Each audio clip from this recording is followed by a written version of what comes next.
Why you avoid what you feel. Avoidance does not look like fear. It looks like distraction. It looks like productivity. It looks like movement. You stay busy, you shift focus, you move on quickly, not because you don't feel, but because feeling feels unsafe. Avoidance begins the moment something uncomfortable appears. An emotion, a sensation, a thought you don't want to stay with. The mind reacts immediately. It looks for an exit, something to do, something to check, something to think about. So attention moves away, not slowly, instantly. And because the movement is fast, you don't notice it as avoidance. You notice it as relief. The discomfort fades, the tension drops. The moment passes, and you tell yourself, I'm fine now. But nothing was resolved. It was postponed. Avoidance is not the absence of experience. It is the redirection of attention. Instead of staying with what is present, you replace it with something else: noise, thought, action, entertainment, anything that keeps you from contact. Because contact requires presence, and presence requires openness, and openness feels vulnerable. When you avoid, you don't eliminate discomfort, you store it. Unfelt experience does not disappear. It accumulates, quietly, in the background. It shapes mood. It shapes reactivity. It shapes how easily you are triggered later. This is why avoidance feels effective in the short term, but costly over time. Each avoided moment narrows your tolerance.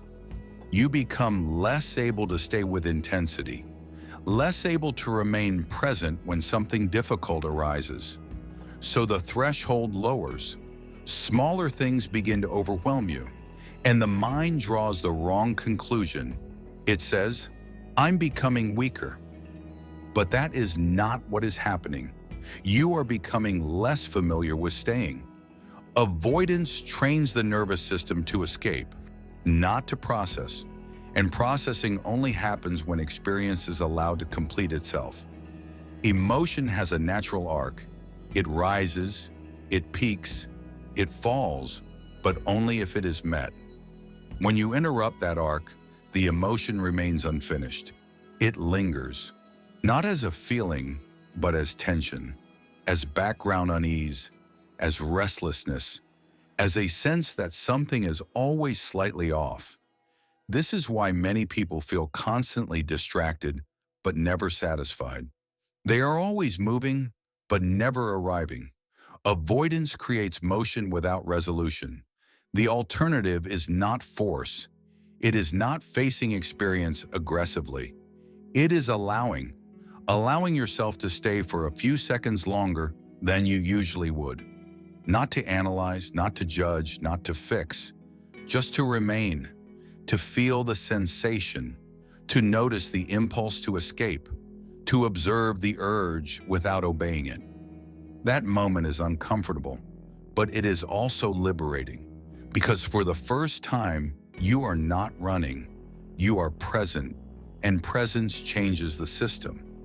The nervous system learns that intensity is survivable, that sensation is not danger, that you don't need to leave every time something feels unpleasant. Avoidance loses its grip when you stop rewarding it, not by resisting it, but by not following it. You don't force yourself to stay forever. You stay just long enough for the system to learn that nothing catastrophic happens, that learning is embodied, not conceptual.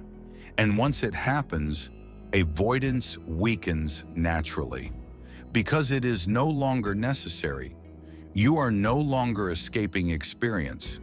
You are living it. This is inner cognition.